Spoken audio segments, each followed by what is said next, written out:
여러분이 또 책과 관련된 혹은 여러분이 하는 요즘 고민들도 들려주시면 또 네. 정여울 작가님과 함께 이야기 나누는 시간을 갖도록 하겠습니다. 네. 작가님은 우선 그 융 심리학에 대해서 어떻게 관심을 좀 갖게 되신 거예요? 네. 제가 굉장히 네. 저 자신을 잘 알고 있다고 생각했어요. 음. 10대, 20대까지 저는 마치 공부를 하듯 자기를 알 수 있다고 생각했어요. 공부를 하면 막 열심히 책을 읽고 막 밑줄 치고 이러면은 내용을 이해하게 되는 거잖아요. 그런데 그것처럼 나라는 존재도 네. 그렇게 잘 음. 공부를 하면 알 수 있다고 생각했는데 그게 아니었던 거예요. 음. 왜냐하면 지금까지 봐왔던 나는 그냥 에고였던 거죠. 네. 에고는 다른 사람에게 보여주는 나거든요. 타인에게 보여주는 사회적 자를 에고라고 하고 네. 이지오라고 하고, 그리고 남들에게는 잘 보여주기 어렵지만 진짜 내 마음속에 있는 소중한 나, 네. 뭔가 트라우마도 많고 슬픔도 많지만 그래도 더 솔직하고 진짜 나 자신에 가까운 모습을 셀프라고 해요. 근데 우리가 어렸을 때는 아리아와 릴리 나이에는 셀프와 에고가 하나였어요. 그렇게 어릴 때는 하나였지만 이제 커가면서 사회화가 많이 되면서 점점 더 이제 나로부터 멀어진 거예요. 네. 진짜 나로부터 멀어지면서 남들에게 보여줘야 되는 어떤 의무적인 나의 모습 있죠. 사람들에게 가장 잘 보여줘야 되는 어떤 이상적인 나를 만들어서 그 이상적인 나의 네. 틀을 만들었는데 그게 페르소나였던 거죠. 그런데 이 단어를 아는 것만으로도 저는 효과가 있었어요. 아, 페르소나가 가면이었구나. 난 지금까지 모범생 연기를 한 거구나. 사실은 나는 모범생이 아니구나라는 깨달음을 융심리학을 통해서 알게 된 거죠. 그래서 아, 그게 페르소나였, 나는 그게 난 줄 알았는데 네. 모범생이고 K 장녀고 그리고 공부를 너무 잘하고 싶고 그런 내 모습이 진짜 난 줄 알았는데 지금까지 내 모습은 가면과 사회적 역할에 불과한 거라는 것을 좀 충격적으로 깨닫게 해준 것이 융심리학이었어요. 그런데 그게 그 충격이 오히려 굉장히 긍정적인 전환점이 됐어요. 내 그림자를 돌보고 내 상처를 돌보고 그리고 그림자를 잘 보살피는 사람이 결국에는 나중에 그림자와 춤을 출 수 있을 정도로 그림자를 승화시켜서 뭔가 창조적인 일을 해낼 수 있다고 봐요. 그래서 융심리학은 그림자는 나쁜 게 아니라고 봐요. 네. 그런 것들이 저에게 용기를 준 점이고 그래서 융심리학을 좋아하게 됐어요. 네. 네. 그러니까 여러분도 각자의 그 페르소나가 있을 겁니다. 저 역시 페르소나가 당연히 있죠. 저도 어떤 주변의 기대치 혹은 내가 이렇게 살아가야 된다라는 게 때로는 압박감으로 느껴지기도 하고, 그래서 이 책에서는 페르소나가 잘못하면 내 덫이 될 수 있다라고 얘기도 하거든요. 네. 우리가 그럼 페르소나에 대해서 알아봤으니까 또 하나 중요한 개념이 바로 그림자입니다. 맞아요. 네. 그러니까 그림자를 들여다봐야 된다라고 융심리학은 말하는데요. 우리 모두도 그림자가 있거든요. 작가님, 그림자는 뭔가요? 그림자는 컴플렉스와 트라우마를 비롯해서 우리가 남들에게 보여주기 싫은 모습을 말해요. 그러니까 본인도 잘 모르는 경우가 많아요. 그림자를 대면하기 전까지는 그냥 남들에게 얘기를 안 하다 보니까 나 자신에게도 얘기를 안 하게 된 거예요. 그래서 정말 절대로 들춰보고 싶지 않았던 괴로운 기억, 그리고 우리의 성격이, 저도 사실은 저도 깜짝 놀란 게 융심리학 공부하다가 안 게 제가 원래는 외향적이었더라고요. 네. 지금은 제가 항상 저는 내향인이에요 라고 막 이렇게 주장을 하는데 사람들이 멀리서 보는 분들은 저를 외향적으로 생각하시더라고요. 강의하는 모습만 보니까. 네. 뭐 이렇게 나와서 얘기하고 인스타 라이브도 하고 이런 모습만 보면 외향적으로 보일 수 있어요. 그런데 제가 진짜 알고 있는 제 모습은 진짜 너무너무 내향적이어서 막 굴을 파고 들어가고 싶을 때가 되게 많거든요. 그런데 어릴 때 저를 생각해 보면 누가 시키지도 않았는데 막 나와서 노래도 부르고 막 춤도 추고 그랬다는 거예요. 지금은 상상도 못 하거든요. 그런데 그런 솔직한 내 모습이 있었던 시절이 있었는데 네. 제가 컴플렉스가 생기고 트라우마가 생기면서 남들 앞에서 나의 진짜 모습을 보여주는 걸 꺼리게 된 거죠. 예. 그걸 발견하게 해주는 것. 아, 내가 원래는 밝고 외향적이고 그게 적극적인 성격이었는데 어떤 초등학교 4학년 때부터 제가 이렇게 된 거거든요. 그래서 점점 더 트라우마와 컴플렉스가 이끄는 대로 살다 보니까 내향적인 성격으로 바뀐 거예요. 예. 근데 지금은 이제 조금 더 긍정적으로 융심리학에서 개성화라는 말을 하는데 그 개성화라는 이 궁극적인 개념은 뭐냐면 내향적이고 싶을 때는 내향적이고 네. 외향적이고 싶을 때는 외향적이고 이렇게 내가 꺼내서 쓸 수 있게 되는 것이 자유라는 거예요. 네. 나는 내향적인 사람이라고 막 나를 각인시키는 게 아니고 네. 나는 외향적인 사람이어야 돼라고 막 이렇게 억지로 연기를 하는 것이 아니고 내향성이 필요할 때는 창조적인 일을 해야 될 때거든요. 네. 막 공부하고 열심히 탐구하고 이래야 할 때는 내향적인 게 유리해요. 네. 그런데 외향적인 것이 또 필요할 때는 놀고 싶을 때, 또 여행할 때, 그리고 또 뭔가를 사람들 앞에서 이끌어 가야 될 때. 네. 예. 아나운서 일도 그렇잖아요. 네. 예, 그래서 이렇게 외향성이 필요할 때는 외향성을 또 꺼내 쓰고 이게 자유로운 상태라는 거예요. 그런데 어떤 사람은 I야, 어떤 사람은 E야라고 규정하는 것은 개성화가 아니라는 거죠. 그 규정하는 것이 페르소나라는 거죠. 네. 그래서 규정하지 말고 내가 꺼내 쓰고 싶은 나의 진짜 모습을 그 순간순간에 맞게 자유롭게 꺼내 쓸 수 있게 될 때 우리는 개성화될 수 있다고 봐요. 그러면 그 네. 그림자를 어떻게 들여다봐야 되는가가 또 여러분이 궁금하실 수 있을 것 같아요. 네. 그러니까 내 페르소나 말고 내 안에 있는 또 다른 나 혹은 인정하고 싶지 않지만 인정했을 때 비로소 정말 그 통합의 길로 개성화의 길로 갈 수 있다고 하는데 그림자는 어떻게 우리가 볼 수 있는 거예요, 그럼? 그림자는 이제 컴플렉스나 트라우마가 대표적인 그림자인데 네.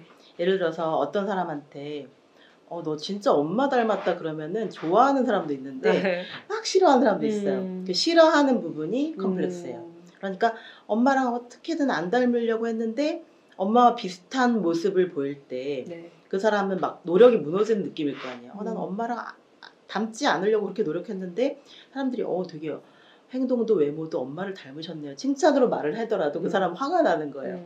이런 게 트라우마나 컴플렉스라는 거죠. 그래서 나도 모르는 사이에 그 부분이 찔리면 움찔해서 아픈 부분.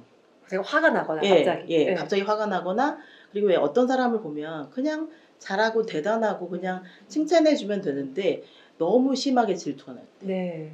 내가 원하던 바로 그것을 저 사람은 갖고 있고 나는 절대로 저걸 영원히 얻을 수 없을 것 같은 느낌이 들 때 그렇게까지 컴플렉스를 안 느껴도 되는데 과도하게 질투가 나고 과도하게 막 저 사람이 잘못됐으면 좋겠다라는 생각까지 하는 사람들이 있거든요. 질투를 넘어서 정말 분노와 증오까지 가는 네. 경우 그런 게 컴플렉스인 거죠. 자기의 어떤 부족한 부분이 지나치게 그 사람을 규정해줘서 안 놓는 것. 그래서 융이 그런 중요한 얘기를 하는데 우리가 트라우마를 소유하는 것이 아니라 트라우마가 우리를 소유하고 있다는 거예요. 예. 책과 관련 없는 거 물어보셔도 돼요, 여러분. 네, 여러분 질문하셔도 됩니다. 책과 관련된 네. 질문하라고 하시니까 여러분들이 너무 네. 근데 이 트라우마가 나를 붙잡고 있는 경우에는 예를 들어 너무나 평생 어머니를 모시는데 열과 성의를 다한 사람. 저 사람은 효자야, 저 사람은 효녀야, 저 사람은 K장녀야 이런 게 너무나 평생 각인돼 있는 사람들은 막상 부모님이 자유를 줘도 부모님이 돌아가시거나 자기가 이제 자기 마음대로 살아도 돼도 어쩔 줄을 몰라요. 예. 그게 처음에는 페르소나였는데 나중에 성격이 돼버리는 거예요. 그래서 내가 진짜 셀프로 살 수 있는 시간이 와도 셀프가 되지 못하는 경우. 그게 트라우마가 나를 규정해버리는 경우예요. 그래서 그렇게 붙잡히지 않고 내가 내 부족함과 내 복잡함과 내 상처를 잘 알고 대면이라는 말을 쓰는데 그림자와 대면할 수 있는 용기가 있는 사람들은 마침내 어려운 상황이 와도 또는 자기가 뭔가 창조성을 발휘할 기회가 왔을 때 훨씬 더 유연하게 대처해서 자기의 개성을 끌어내서 자신이 살고 싶은 그 삶을 살 수가 있다는 거죠. 그러니까 저는 이 책을 읽으면서 여러분에게 권해드리고 싶은 이유가 있는데 일단 질문 하나 들어와서 제가 또 보겠습니다. 라이프 블렌더님이요. 트라우마를 놔주고 컴플렉스에서 해방되기 위해서는 어떤 노력을 하면 좋을까요? 그러니까 이게 정말 궁금하실 것 같아요. 맞아요. 그러니까 누구나 말하고 싶지 않지만 내 안에 컴플렉스가 있잖아요. 어떻게 마주를 해야 되나요? 저 같은 경우는 진짜 노력을 정말 많이 했는데 저도 모르게 본능적으로 한 노력은 음악을 많이 듣는 거였어요. 좋아하는 음악을 많이 듣고 그리고 음악을 듣는 것으로 모자라서 음악을 연주하기 위해서 막 열심히 배웠어요. 네. 그러니까 박사 논문 막 다 쓰고 나서 인생에서 가장 중요한 과제를 했다는 생각이 들었을 때 제가 제일 먼저 한 게 첼로 레슨을 신청했어요. 네. 그래서 너무 하고 싶었던 거예요. 그런 걸 무의식의 의식화라고 하더라고요. 그동안 너무 하고 싶은 것이 이제 막 기회가 생겼을 때 바로 해버리는 거예요. 그 무의식의 의식화가 되게 도움이 됐어요. 그러니까 언젠가 기회가 오면, 언젠가 돈이 생기고, 언젠가 여유가 생기고, 나에게 정말로 기회가 오면 해야지라는 것을 미루지 않고 그냥 오늘부터 할 수 있는 용기에서 시작되는 것 같아요. 그래서 내가 특히 재능과 관련된 문제일수록 사람들은 되게 움츠러드는데, 내가 재능이 없으면 안 되지 않을까? 재능이 없으면, 글쓰기에 재능이 없으면 글을 안 써야 되지 않을까라고 생각하시는 분들도 있고, 내가 피아노에 재능이 없는데 피아노가 너무 좋을 수도 있잖아요. 그런데 그럼 안 하는 게 낫지 않을까라고 생각을 하세요. 그런데 용심리학에서는 반대로 재능이 없어도 괜찮다는 거예요. 네. 내가 한다는 것이 중요하다는 거죠. 그래서 제가 이제 작년 연말에 피아노랑 첼로 연주를 하는 작은 음악회를 했거든요. 네. 근데 그걸 하면서 진짜 너무 괴로웠던 게, 이런 수준의 연주를 독자들한테 들려줘도 될까? 막 너무 저 자신에게 좀 컴플렉스를 많이 느꼈어요. 그런데 막상 하고 나니까 너무 좋았어요. 그러니까 이거는 잘하는 게 중요한 것이 아니라 일종의 나를 좋아해주는 사람들을 향한 작은 선물이잖아요. 네. 이건 그러니까 저는 글쓰기가 직업이니까 이건 네. 잘해야죠. 네. 그런데 음악이나 그림이나 이런 걸 취미로 한다면 그 취미로 하는 그 노력을 용심리학에서는 적극적 명상이라고 해요. 이 단지 취미를 위한 취미가 아니라 내 무의식을 발견하기 위한 어떤 예술적 활동을 해보라는 거죠.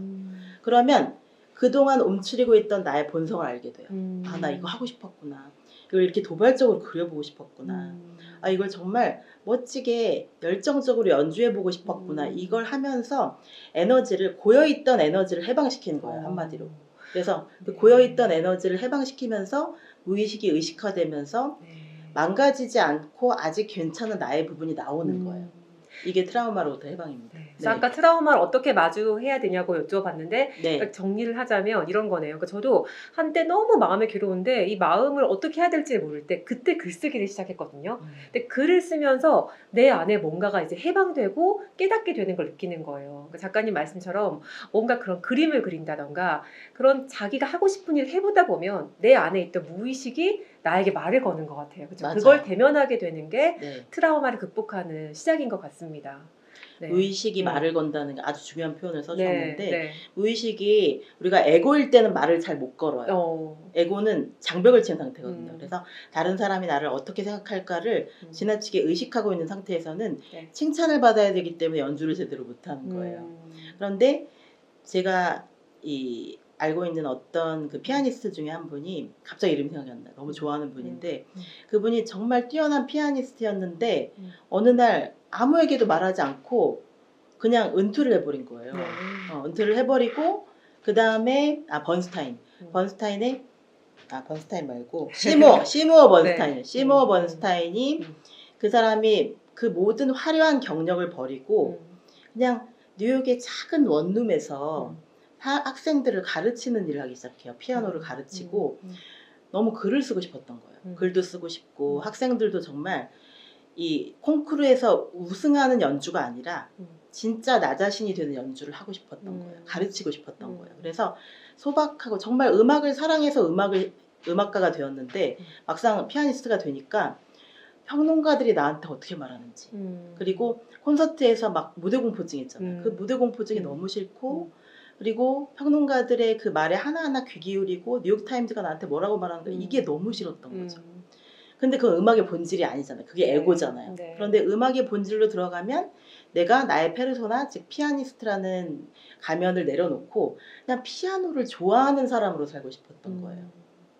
그게 시모어 번스타인이라는 피아니스트의 이야기고 에다노크가 감독을 해서 영화로도 만들어졌어요. 그러니까 셀프를 찾음으로써 마침내 진짜 자기가 가장 원했던 그 삶으로 돌아가는데 겉으로는 화려해 보이지 않을 수 있죠. 왜냐하면 예전에는 유명한 피아니스트였는데 지금은 그냥 피아노를 가르치는 사람 그리고 글을 쓰는 사람이 됐으니까. 그런데 본인은 이게 더 행복하다는 거예요. 화려한 페르소나로 막 콘서트에서 연주하던 때보다 지금 피아노를 가르치고 싶은 만큼 가르치고 글 쓰고 싶을 땐 글을 쓰고 또 자기도 연주를 하고 싶을 땐 해요. 네. 그런데 그 대연주장에서 하고 싶지가 않다는 거죠. 막 공포에 떨면서 완벽한 페르소나를 연기하는 그런 거 말고 음악 그 자체를 위한 삶을 살고 싶다고 해요. 이게 셀프를 찾는 과정이에요. 네. 네. 그러니까 여기서 융 심리학에서 또 중요한 개념이 바로 개성화라는 거잖아요. 그러니까 네. 작가님이 사회화에서 우리가 대부분은 사회화가 어린 시절에 되어 가는데, 그러니까 사회적으로 이만큼 이뤄야 되고 이만큼 해야 되고 하다가 이 중년의 위기가 왔을 때, 그러니까 융이 위기가 아니라 이건 정말 내가 정말 비로소 나로 살 수 있는 개성화의 기회로 봐야 된다라고 얘기를 해요. 네. 이 개성화란 무엇인가에 대해서 우리가 좀 더 얘기를 해볼까요? 아, 네. 제가 질문을 까먹고 딴 쪽으로 갔죠. 아니에요. 네, 개성화라는 것은 네. 마침내 내가 살지 못한 삶을 살 수 있게 되는 것. 그러니까 unlived life라고 하는데 융이 이런 얘기를 해요. 부모가 자식에게 물려주는 것은 재능이나 열정이나 그 사람의 재산 같은 것만이 아니라 네. 제일 중요한 것은 부모가 자식에게 물려주는 가장 큰 유산은 unlived life, 살지 못한 삶이라는 거예요. 그래서 부모가 예를 들어서 정말 피아니스트가 되고 싶었는데 못 됐는데 너는 꼭 돼야 돼 라고 막 이렇게 투사하는 거라면, 예. 우리 집에는 의사가 없으니까 네가 꼭 의사가 되어야 돼 라고 하면서 막 공부를 너무 심하게 시킨다면 이게 살지 못한 삶이 우리를 공격하는 거라는 거예요. 얼마나 불행해요. 네, 그래서 이 의시 네네. 좋으시겠나요? 네. 아니죠? 네네. 네. 깜짝 놀랐어요. 네. 네. 그래서 이 살지 못한 삶이 우리를 공격하는 상태에서 벗어나는 것. 그러니까 부모님이 나에게 어떤 삶을 요구한다면 너는 꼭 뭐가 돼야 돼. 너는 뭐 의사가 돼야 돼. 법관이 돼야 돼. 이런 것을 요구하는 그게 바로 페르소나거든요. 이걸 내가 원하는 것을 다른 사람한테 강요한다고 해서 그걸 투사라고 해요. 프로젝션. 네. 그 투사에서 벗어나서 내가 진짜로 살고 싶은 타인이 나에게 요구하는 삶에서 벗어나서 내가 진짜로 살고 싶은 삶으로 나아가는 것. 이게 개성화의 시작이에요. 네. 그러니까 용기를 필요로 하는데 아까 어떤 분이 용기를 어떻게 어떻게 내냐고. 내냐고 하시는데 그 용기를 내는 게 개성화예요. 네. 근데 용기의 특징이 용기를 막 쌓아놓고 필요할 때 쉽게 꺼내서 쓰는 게 아니에요. 용기는 번지 점프랑 비슷해요. 네, 그래서 그냥 해야 돼요. 뛰어들어야 돼요. 네, 그냥 네. 해야 되고 잘하려고 하면 못하죠. 아. 너무 잘하려고 하면 못하지만 그냥 예전에 저도 저의 살지 못한 삶은 제가 피아니스트 예를 자주 드는 게 그게 저의 살지 못한 삶이라서 네. 그런 것 같아요. 근데 저의 unlived life는 음악가가 되고 싶은 거였는데 그걸 하지 못했다는 게 약간 평생의 후회로 남았었어요. 그런데 융심리학을 공부하고 나서 생각해 보니까 무엇이 개성화인가라는 것의 관점에서 생각해 보니까 네. 피아니스트가 되지 않아도 피아노를 연주할 수 있잖아요. 제가 그래서 막 잘 못하지만 인스타에 피아노 연주하는 거 뭐 올리기도 하고 막 그러잖아요. 그게 개성화라는 거죠. 내가 하고 싶은 걸 지금 하는 것. 남이 어떻게 생각하든 예, 부족하더라도 잘 못하더라도 내가 좋아하는 그 음악을 그 음악 속에 빠져있는 내 모습을 사람들이 봐도 괜찮은 거예요. 이제 좀 실수하더라도 모자라도 그 음악의 아름다움을 내가 느끼는 모습을 누군가 알아주면 더 좋고 네. 알아주지 못하더라도 괜찮아. 여기까지가 용기를 내는 과정인 것 같아요. 그러니까 막 완벽주의에서 벗어난 거죠. 어떻게 보면. 맞아요. 예, 개성화가 되려면 완벽주의에서 벗어나고 다른 사람이 나를 어떻게 평가할까라는 그 시선을 좀 내려놓는 거예요. 약간은 이렇게 할 필요가 있어요. 그거 말고 다른 사람이 뭐라고 하는 거 말고 진짜 나는 어떻게 생각하니? 근데 우리는 하루 종일 에고의 속삭임에 시달리는 것 같아요. 그래서 저 사람과 비교해보면 너는 별로야 이런 식으로 생각하기도 하고 네가 지금 생각하는 건 너무 생산성이 없어, 효율성이 없어 이렇게 내 자신을 막 비판해요. 네. 내 좋은 생각들을. 그래서 뭔가 해보기도 전에 포기하는 게 너무 많은 거예요. 비교하는 것이 에고거든요. 네. 근데 셀프는 비교하지 않고 그냥 해봐, 괜찮아. 네. 그냥 네가 되면 돼. 너 자신이 되는 것만으로도 충분해라고 생각하는 것이 개성화의 시작이라고 할 수 있죠. 그러니까 우리가 특히 요즘에는 뭐 SNS, 우리 지금 SNS로 라이브 하고 있지만 특히 SNS 워낙 많이 하고 남들의 삶이 다 보이다 보니까 더더 비교하게 되고 더 그런 아까 말씀하신 에고로 살아가기 쉬운 것 같아요. 남과 네. 비교하고 내가 부족한 것 같고 나도 이거 해야 되지 않나? 근데 진짜 개성화로 가는 길은 그 에고가 아닌 진짜 나 자신, 셀프로 살아가는 거다라고 말씀하시는 것 같습니다. 조금 더 재미있는 얘기로 또 넘어가 볼게요. 잠깐 갔다 와볼게요. 제가 네. 이 책에서 정말 또 재미있게 읽었던 얘기가 네. 그 투사라는 개념이거든요. 맞아요. 저는 이 부분을 읽으면서 많은 친구들이 떠올랐어요. 왜 네. 쉽게 금사빠다고 하죠. 맞아요. 네. 네. 여러분 혹시 이 중에 금사빠 있으세요? 내가 금사빠다 하시는 분들은 잘 들어보세요. 네. 왜 그런가 봤더니 상대방에게 쉽게 투사하기 때문이라고. 그렇죠. 그러니까 저 네. 사람을 알지도 못하는데 왠지 끌리고 내 마음대로 막 상상하는. 그래서 금사빠가 된다고 해요. 그 개념 좀 설명해 주세요. 예, 투사라는 게 뭐냐면 네. 그 사람에 대해서 잘 알지 못하면서 내가 기대하는 것을 그 사람한테 덮어 씌우는 거예요. 네. 예, 그래서 우리가 처음 사랑에 빠질 때 대부분 투사로 시작을 해요. 그쵸. 그래서 그 사람이 어떤 좋은 모습을 보여주면 그 좋은 모습 그 한 가지 보여줬는데 저 사람이 누군가의 뭐 친절하게 뭐 의자를 빼준다든지 아니면 뭐 아주 사소한 어떤 행동인데 그거에 반한 거예요. 네. 반해서 저 사람은 내가 생각하는 모든 그 이상적인 그 이상형의 모든 조건을 갖고 있을 거야라고 부분집합이 전체집합이 돼버리는 거예요. 네. 그렇게 투사가 시작돼요. 음. 사랑에 빠질 땐 그렇고 또 부모가 자식을 향한 투사는 이게 오. 제일 흔한 건데 오, 궁금해요. 예, 부모가 자식을 향해서 하는 투사는 네. 지나친 기대예요. 그래서 내가 공부를 못했으니까 우리 아이는 공부를 잘해야 돼 하면서 엄청나게 교육에 투자를 하는 거죠. 본인은 네. 투자를 한다고 생각하는데 아이들한테는 그게 부담이죠. 네, 그리고 엄마는 내가 공부를 잘해야만 사랑하는구나. 네. 엄마는 내가 상을 받아야만 좋아하는구나. 나를 진짜 사랑하지 않나 봐. 어. 이렇게 생각할 수가 있어요. 그러니까 투사는 그래서 되게 위험한 사랑의 방식이에요. 부럽네요. 그래서 이게 다 널 위한 거야 라고 말할 때 그게 투사예요. 네. 사실은 자기를 위한 거예요. 찔리는 부모님도 많으실 것 같아요. 저도 이게 그렇게 다 생각한 적이 어떨 있었던 때 것도 있었어요? 같네요. 어떨 때? 아니 그냥 우리 아이 공부 잘하지 않을까? 네. 나는 기대하진 않는데 잘하지 않을까? 이런 마음이 네. 은근히 올라오는 게 그게 다 투사라는 거고 사실 자연스러운 맞아요. 거기도 하죠. 근데 자연스러운 거기도 그거를 해요, 맞아요. 감정을 떨어져서 음. 내가 이게 위험한 감정이구나를 아는 게 중요한 거죠.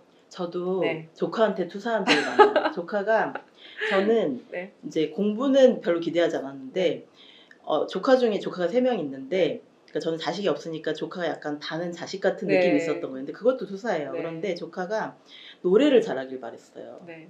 근데 아무도 노래를 못해요.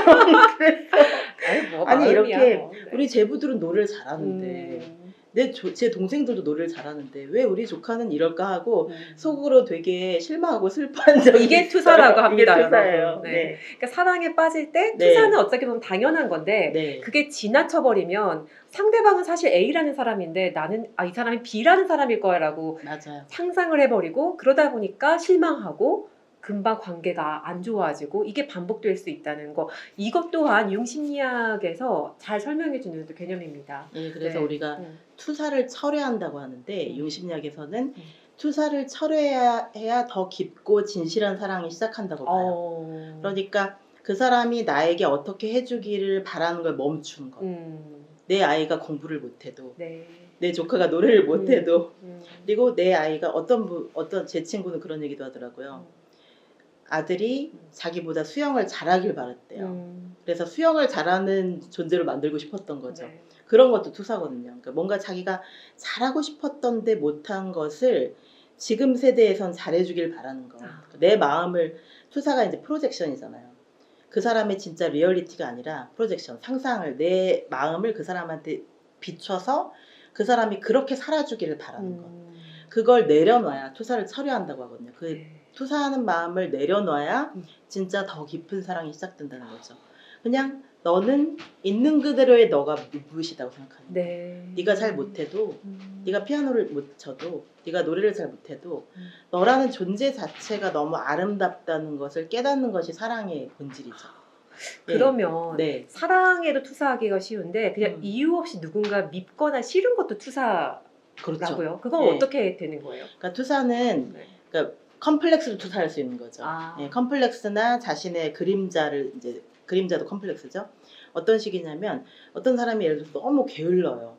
막 이렇게 자꾸 늦고 그리고 근데 늦은 것에 대해서 미안함도 별로 없는 것 같아요. 그러면 이제 화가 날 수 있잖아요. 그렇죠. 근데 화가 나는 마음 속에는 뭐가 있냐면 나도 한번 저렇게 뻔뻔해 보고 싶은데 나는 너무나 사회적으로 모범적인 인간으로 살아와서 한 번도 그렇게 못 해본 거예요. 아, 그런 마음이 숨어 있는 건가요? 내가 정말 하고 게으르다고 해서 무조건 싫은 게 아니거든요. 어머.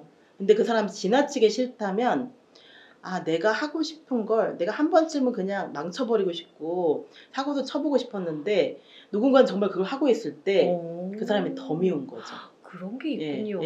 그림자를 투사했을 흥미롭네요. 때 그 사람이 과도하게 미워질 때 네. 그 투사하는 마음을 내려놓는다는 게 쉽진 않아요. 왜냐하면 인간은 그 사람을 알 수 없고 계속 우리는 미루어 짐작만 하기 때문에 네. 그런데 미루어 짐작만 하지 말고 그 사람의 마음을 진정으로 이해하려고 하면 대화가 필요하겠죠. 네. 대화도 필요하고 관심이 필요하고 네. 그리고 그 사람이 나에게 맞게 움직여주기를 바라는 것이 아니라 네. 그 사람이 왜 공자가 그런 말을 했잖아요. 사랑이란 그 사람이 살고 싶은 대로 살게 해주는 것이다.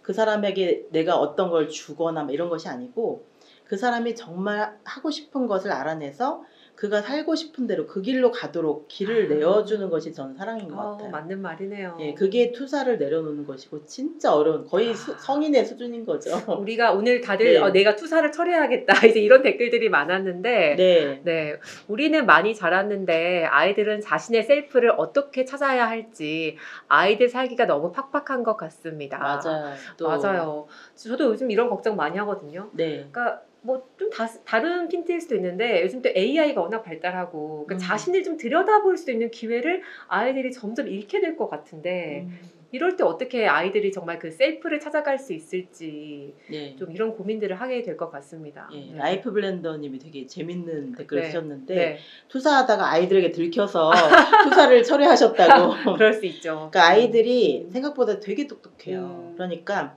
진짜 사랑인지 조건부 사랑인지 아이들은 알더라고요. 내가 이걸 잘해야 엄마가 좋아하나? 아니면 이걸 내가 뭔가 성과를 내줘야 어른들이 좋아한다는 걸 알게 되면 아이들이 되게 상처를 받아요. 그러니까 우리는 존재 자체를 있는 그대로 사랑하는 법을 사실은 어렸을 때 배우지 못했어요. 근데 그걸 지금 하려고 하니까 너무 어려운 거죠. 하지만 그 여러 가지 그 힌트를 주는 좋은 작품들이 소설 속에도 있고 영화 속에도 있잖아요. 그런 것들을 타인의 이야기를 많이 읽는 것, 타인의 좋은 이야기들 많이 읽고 감동받고 영화나 드라마나 소설을 많이 접하시는 법이 내가 투사를 내려놓는 간접적인 방법이에요. 되게 도움이 많이 돼요. 내가 저 사람의 사례로 비춰봤을 때 저 사람이 투사하는 게 보이잖아요. 드라마를 보면 저 사람이 아이한테 뭐 스카이 캐슬 이런 거 보면 옛날 드라마긴 하지만 저거 너무 심하다라고 생각하지만 우리 부모님들이 우리한테 했던 거기도 하거든요. 그러니까 그거를 남이 하는 걸 보면 이게 객관화가 돼요. 객관화가 되면서 나는 그렇게 하지 말아야 되겠구나라고 알게 되는 거죠. 그래서 방금 이제 복심님이 그 질문하신 것이 그거거든요. 요즘 아이들에게는 너무 많은 자극과 뭐 이제 AI까지 등장했고, 그러니까 셀프를 발견하는 게 훨씬 어렵다는 거예요. 너무 어려워지고 지금은 우리는 셀프를 어느 정도 발견한 후에도 인공지능이 막 습격해 오니까 나의 어렵게 발견한 셀프가 막 흔들리고 있잖아요. 그런데 애들은 어떻겠어요? 애들은 훨씬 더 힘들죠. 그런데 그런 상황 속에서도 우리가 해야 되는 것이 있는데 저는 사실 온 국민이 조금씩은 글쟁이가 됐으면 좋겠어요. 왜냐하면 글을 쓸 때는 나 자신이 되거든요. 내 얼굴이 돼서 한 문장이라도 쓰려고 하면은 내 마음이 무슨 생각을 하는지 알게 돼요. 내가 진짜 원하는 게 뭐지? 이 글을 쓰는 숙제 같은 거 말고 진짜 내가 하고 싶은 얘기를 글로 쓰시는 그 연습을 하면 그러면 내 마음을 들여다보는 법을 알게 돼요. 그러니까 우리 영혼의 거울인 거죠. 글쓰기라는 것이. 그래서 여러분들이 글쓰기를 통해서 또는 이제 책을 읽는 행위를 통해서 그런 셀프와 만나는 길을 찾아보셨으면 좋겠습니다. 그 테메노스라는 개념 아까 한번 설명을 하고 가면 좋을 것 같아요. 그러니까 나를 만나는 시간, 나의 무의식을 만나는 시간이 꼭 필요하다고 했는데 또 그런 장소가 테메노스인 거죠. 융의 심리학에서 테메노스라는 개념이 나옵니다. 테메노스는 뭐냐면 우리의 마음을 편안하게 해주는 장소. 그러니까 이 책의 노먼은 심리 상담실에 가서 곧바로 편해진 거예요. 보자마자 막 펑펑 울잖아요.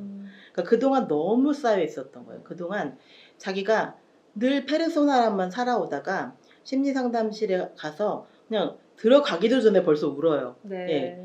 그러니까 자기가 어떻게 주체를 할 수가 없어서 급하게 예약을 하고 찾아온 거예요. 이렇게 내 마음을 보여줘도 괜찮은 곳.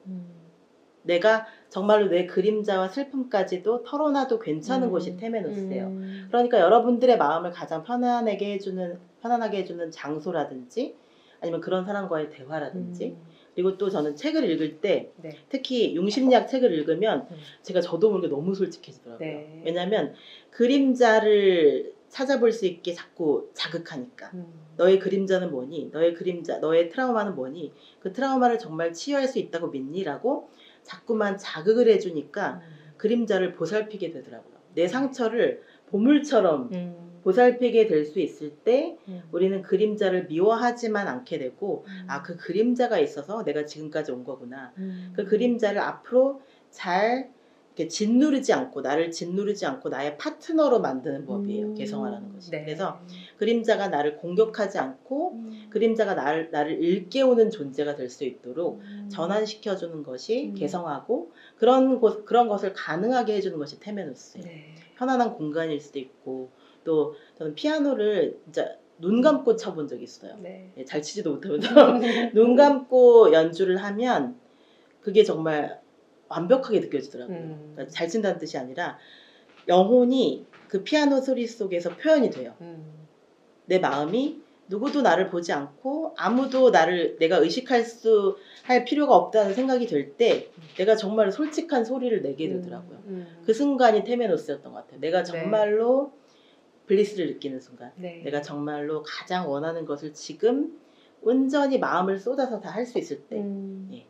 그때 그 순간이 바로 테메노스의 공간이 되는 것 같아요. 네. 네. 또 이런 질문이 있네요. 글쓰기가 좀 부담되는 경우도 있는데 조금 좋아하는 구절을 조금씩 필사해보는 것도 도움 될까요? 요즘에 필사하는 분들 굉장히 많잖아요. 네. 그러니까 필사라는 게 좀 정말 정신건강에 좀 좋은 것 같은 게 그래요.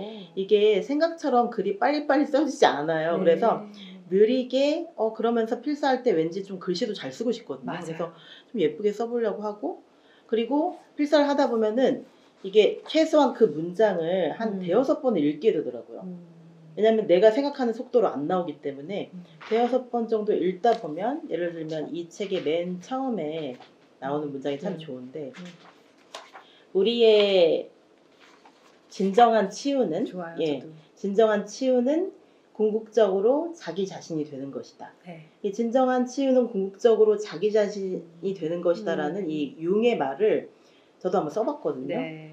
써보니까 그 글이 더 내 마음속으로 와닿는 스며드는 거죠. 느낌이 들어요. 네. 그 자체가 치유적이더라고요. 맞아요. 그러니까 내가 갑자기 내 문장을 습관이 안 되면 갑자기 글은 써지지 않거든요. 그런데 습관이 안 됐다면 필사부터 시작하시는 건 전 너무 추천해드리고 싶어요. 네. 낭독도 좋고 필사도 좋은데 필사는 글씨를 쓰는 것 자체가 네. 약간 예술적인 행위였거든요. 그러니까 막 정말 아티스트로서의 예술이 아니라 저는 평범한 일상으로서의 예술이 되게 중요하다고 생각해요. 네. 근데 스포츠 같은 경우는 사람들이 뭐 배드민턴도 하고 네. 축구도 하고 동네 축구도 하고 그렇게 해서 조기 축구도 해서 이렇게 뭔가 사람들이 생활 속의 스포츠라는 것이 자리 잡혔거든요. 근데 네. 예술은 아직 그렇지가 않아요. 그런데 왜 정부에서 수요일에 문화의 날도 정하고 막 그랬잖아요. 근데 네. 그게 되게 활성화돼서 잘 됐으면 좋겠어요. 왜냐하면 예술을 자주 접하다 보면 내 마음을 볼 수밖에 없거든요. 네.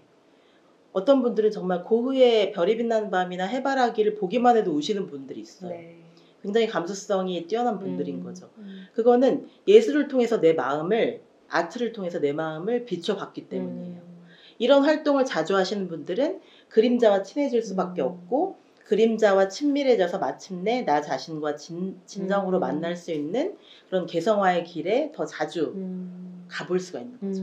네. 그러니까 요즘에 한참 그 필사 열풍이 불었던 게 어떻게 보면 자기 자신의 무의식과 만나고 싶은 이 사람들의 심리가 막 작동한 게 아닐까 알지 못했지만 알고 보면 내 무의식과 만나고 싶었던 마음이 아닐까라는 또 생각이 듭니다. 네.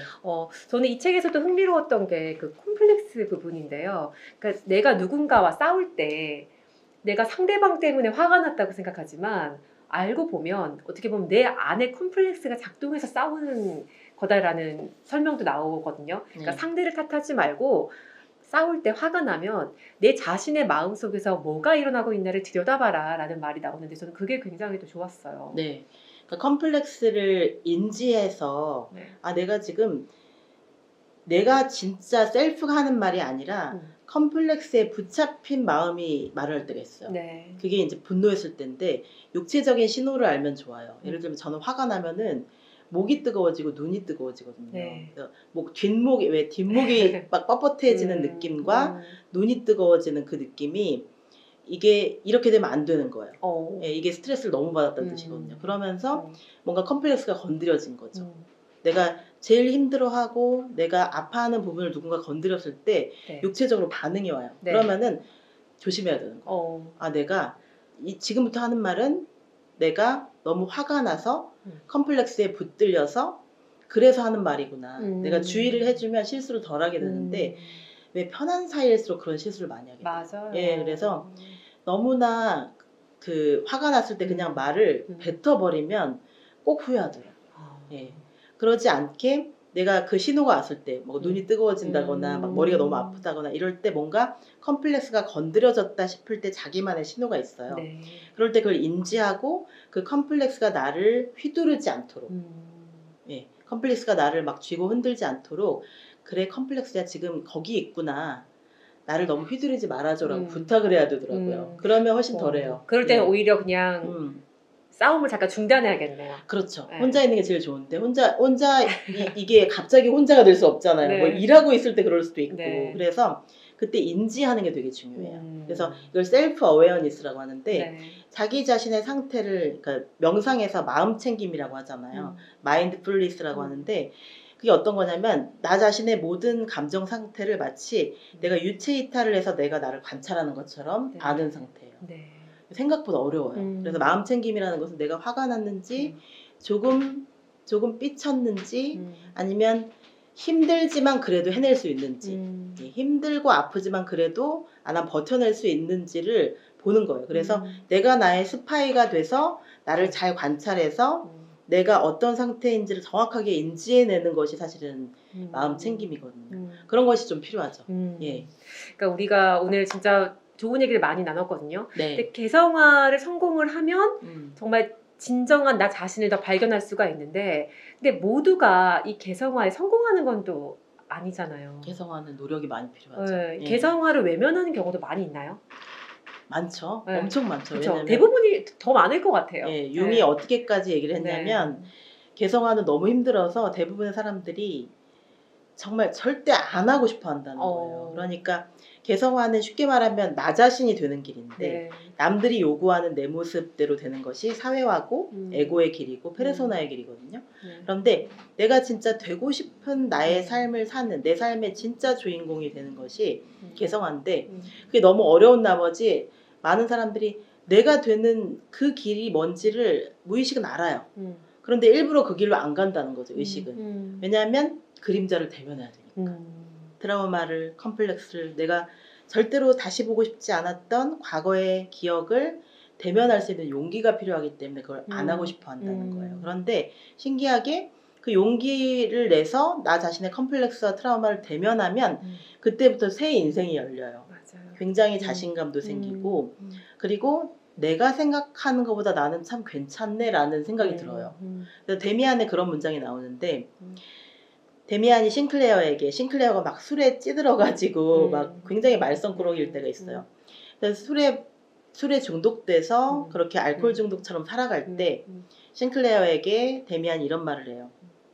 너 자신 속에는 너보다 훨씬 더 모든 것을 다 잘 알고 있고 모든 것을 잘 해내는 또 하나의 너 자신이 있다고. 그게 셀프인 거예요. 지금 너는 막 술에 빠져서 이렇게 살고 있지만 사실은 너의 마음 깊은 곳에는 또 하나의 너가 있어서 지금보다 훨씬 더 잘해낼 수 있는 그 사람이 있다고. 그 사람에게 길을 물어보라는 거예요. 그게 셀프고 우리 안에 살고 있는 멘토라는 거죠. 예. 네. 저는 또 이 노먼이라는 이 책의 주인공이 네. 자신의 아내 낸시에게 그 어머니 컴플렉스가 맞아요. 있다고 하잖아요. 네. 근데 우리가 그 어머니 컴플렉스라는 말을 굉장히 많이 들어봤거든요. 또 반대로 또 아버지 컴플렉스도 있고 네. 이게 어떤 개념인가요? 이것도 저는 흥미로운 개념이라고 생각을 해서. 예. 마더 컴플렉스 같은 경우는 어머니 컴플렉스 같은 경우는 어머니의 명령에 평생 주눅들어 있는 경우가 많아요. 그러니까 엄마가 너무 카리스마 있는 사람이거나 좀 네. 무서웠던 거죠. 네. 그래서 엄마의 뜻대로, 그러니까 엄마의 눈치를 보는 거예요, 한마디로. 엄마가 돌아가시고 나서도 눈치를 봐요. 오. 마음속에 또 다른 어머니가 살고 있는 거예요. 어머. 예. 그래서 이런 항상 지배받고 통제받는 것에 익숙해져서 네. 자기 삶을 살지 못한 상태를 말해요.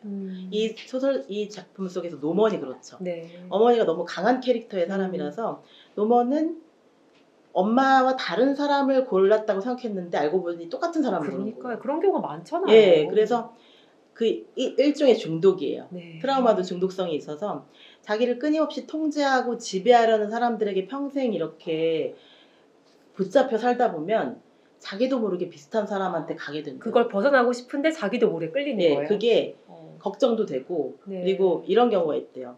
이제 아버지가 알코올 중독이라서 네. 그 아버지 때문에 평생 고생했던 딸에게 음. 그럼 한번 파티에 가봐라. 파티에 네. 가서 네가 마음에 드는 남자를 그냥 자유롭게 골라봐라. 네. 라고 했더니 바로 5분도 안 돼서 알코올 중독자 옆에 가더래요. 왜죠? 그게 익숙한 거야. 컴플렉스가. 익숙하고 네. 그 사람에게 연민을 느끼는 거죠. 자기가 돌봐줘야 된다고 생각하는 거예요.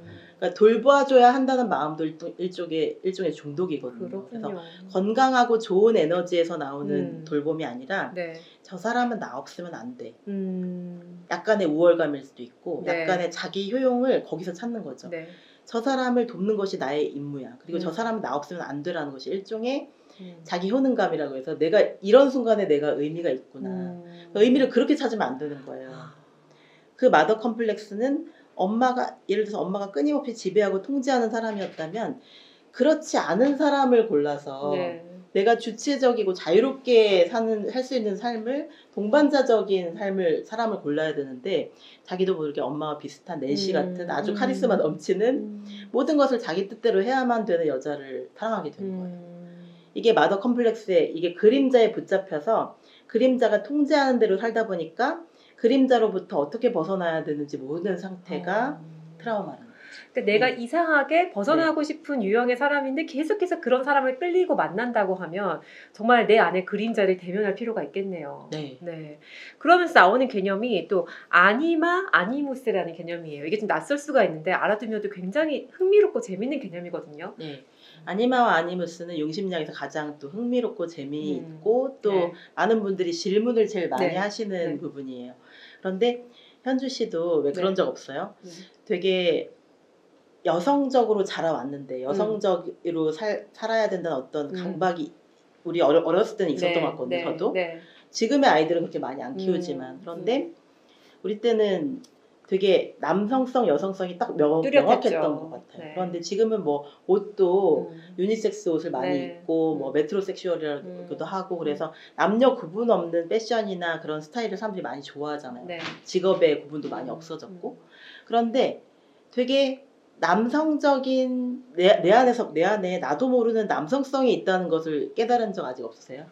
가끔 그러니까 소위 말한 남성성이라고 하는 게 약간 터프하고 저는 있죠. 네. 그럴 때 쾌감이 느껴질 때 없으셨어요? 쾌감이요? 네. 아직까지 아니무스가 눈을 뜨지 못했을 수도 있고. 그런가요? 저는 늘 그렇게 사는 것 같아서. 늘 그렇게 살고 있구나. 네, 터프하게 개성화가 충분히 그래서 아니무스를 충분히 실현하고 있으면 그건 건강한 상태고요. 그런데 자기 안에 여성에게도 남성성이 있고 남성에게도 여성성이 있거든요. 그런데 그걸 거부했을 때, 그걸 거부했을 때 그게 그림자가 되는 거예요. 그래서 왜 남성인데도 왜 뜨개질 너무 잘하고 요리 너무 좋아하고 맞아요. 살림하고 싶어하고 그럴 수 있잖아요. 근데 그거를 사회가 억압해요. 사회가 억압할 때 그 사람은 너무나 살림을 잘할 수 있는 사람인데 그 여성성이 억압돼서 그 사람의 그림자가 되는 거예요. 그래서 그림자가 되지 않고 그 사람의 재능이 되고 그 사람의 성격이 될 수 있게 도와주는 것이 용심리학의 개성화예요. 그래서 네가 정말 살림을 하고 싶다면 살림을 창조적으로 멋지게 해봐라. 아무도 너를 무시하지 않을 테니까 라고 용기를 주는 거죠. 그래서 이런 남성성과 여성성의 굴레를 벗어나게 해주는 것이 아니마와 아니무스예요. 예, 그래서 남성에게 억압된 여성적인 무의식을 아니마라고 하고 여성에게 숨겨진 남성적인 본성을 아니무스라고 하는데 원래 뜻은 그거였는데 현대 사회에서는 저는 융하고 좀 다르게 생각하는 부분이 네. 아니마와 아니무스가 너무 딱딱 나눠져 있어요. 네. 근데 융의 시대에는 아니마와 아니무스가 남성, 여성 이렇게 딱딱 나눠졌던 시대인데 네. 실제로는 그렇지 않거든요. 음. 예, 세상에는 많은 성이 있었잖아요. 성이 있고 그냥 남성, 여성만 있는 것이 아니라 게이도 있고 레즈비언도 있고 트랜스젠더도 있고 많은 것들이 있잖아요. 바이섹슈얼도 있고 그런 세상에서는 아니마와 아니무스가 이렇게 딱딱 여성성, 남성성 이렇게 나눠서는 안 될 것 같아요. 그래서 저는 좀 더 유연하게 네. 적용되어야 된다고 생각하는데 융심리학의 매력적인 점 중에 하나가 네. 양성성이 좋다는 거예요. 네. 예, 양성성을 남성성과 여성성을 다 갖춘 사람들이 훨씬 더 풍요롭고 창조적이고 개성 있는 삶을 살아갈 수 있다는 얘기를 발견했을 때 저는 되게 기뻤어요. 아, 그동안 내가 남성성을 되게 억압했었는데 내 안에 숨겨져 있는 아니무스, 굉장히 뭐 육체적인 적극성일 수도 있고 또 뭔가 일을 끝까지 추진하는 능력 이런 것도 아니무스에 속한대요. 그리고 배려하고 보살피고 사랑과 자비로 세상을 바라보는 능력 이런 것도 아니마에 속해요. 네. 그런데 이런 것들이 정말 이렇게 두 부자라도 딱 되진 않거든요. 그런데 아니마도 부족하고 아니무스도 부족한 사람들이 현대사회에서는 대부분이에요. 그래요. 예, 왜냐하면 여성성도 충분히 실험해보지 못했고 남성성도 충분히 실험해보지 못했기 때문에 그냥 사람들에게 인정받는 부분들만 자기 효능감으로 갖고 있어요. 내가 뭘 잘했을 때 칭찬을 받을 거 아니에요. 그러면 그 칭찬받는 부분만 보여주려고 해요. 그래서 에고가 굳어져 버려요. 셀프를 실험해보지 않게 되는 진짜 내 안에 다양한 나를 만나지 못하는 거네요. 네. 그래서 어떤 분은 막 중장비를 막 굉장히 잘 다루는 여성들을 보면 네. 되게 부럽잖아요. 저는 또 파일럿 하시는 여성분들을 봐도 되게 부럽더라고요. 그리고 제일 부러운 거는 춤을 잘 추는 사람. 예. 자기 몸을 굉장히 아름답게 움직이는 사람들은 항상 부러워요. 그런데 춤이라는 게 참 좋은 게 여성성도 필요하고 남성성도 필요하거든요. 아주 유연하고 보살피는 듯한 그런 가녀린 느낌도 필요하고 굉장히 파워풀하고 예, 뭔가 그 상황을 바꿀 수 있고 적극적인 힘도 필요해요. 이 두 개가 다 공존하는 것이 사실 춤인 것 같아요. 그래서 아니마와 아니무스를 창조적으로 잘 활용하는 그 아티스트들을 봤을 때 무용하시는 분들이나 이런 사람들을 봤을 때 부러움을 느끼는데 그게 바로 아니마와 아니무스가 지금까지 너무 억압돼 있었기 때문인 것 같아요. 그래서 그거를 뭔가 정말 적극적으로 활동을 한다던가 네. 내 안에 숨겨진 아니무스를 표현하는 그래서 제가 좋아하는 옛날 영화 중에 하나가 있는데 프라이드 그린 토마토예요.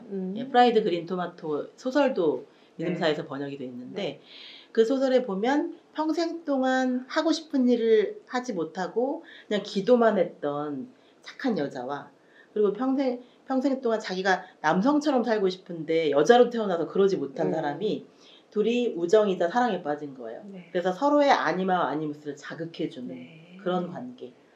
그게 바로 서로의 개성화의 파트너가 되는 것이고 융심리학에서 그거를 이제 신비적 참여라고 해요. 네. 예, 서로의 부족한 아니마와 아니무스를 보충해주는 거지. 내가 아니무스를 꺼내 써도 괜찮은 사람. 네. 그걸 이상하게 바라보지 않고 인정해주고 응원해주는 사람. 그러니까 있는 그대로 바라봐주는. 맞아요. 네.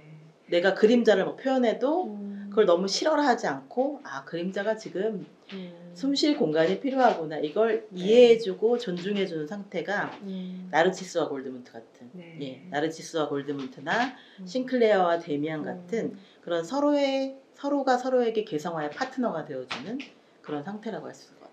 네, 오늘 정영을 작가님과 이 서바이벌 리포트와 관련한 다양한 이야기 나눠봤는데요. 네. 진짜 오늘 들으시면서 느꼈겠지만 이 책을 읽으면 내 안에 다양한 나를 발굴하고 마주하고 만날 수 있는 진짜 나로 살아갈 수 있는데 큰 도움이 되는 책입니다. 여러분도 꼭 한번 읽어보시면 좋겠고요. 작가님 마지막으로 인사 부탁드릴게요. 네. 네. 오늘 또 현주 씨 이야기도 좀 들어보고 싶었는데 네. 준비된 질문이 다 표현하다 보니까 네. 현주 씨한테 많이 못 아니에요. 물어봐서 죄송한데 네, 아니에요. 네. 우리가 몇 년 전부터 편지를 네. 나누고 있잖아요. 네, 네. 언제 책이 될지 네. 모르겠지만 그냥 저는 그게 되게 좋았어요. 뭐 음. 출판사도 정하지 않고 그냥 언젠가 책이 되면 그때 내자라고 네. 생각하고 그냥 서로에게 편지를 쓰고 있거든요.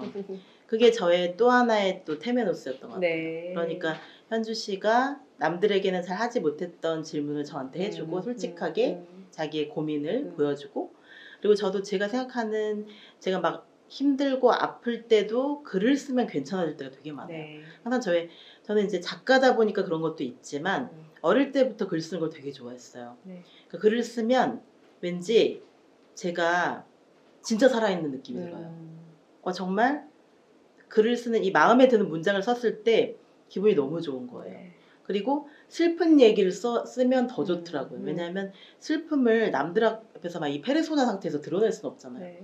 그런데 글을 쓸 때는 진짜 내가 돼요.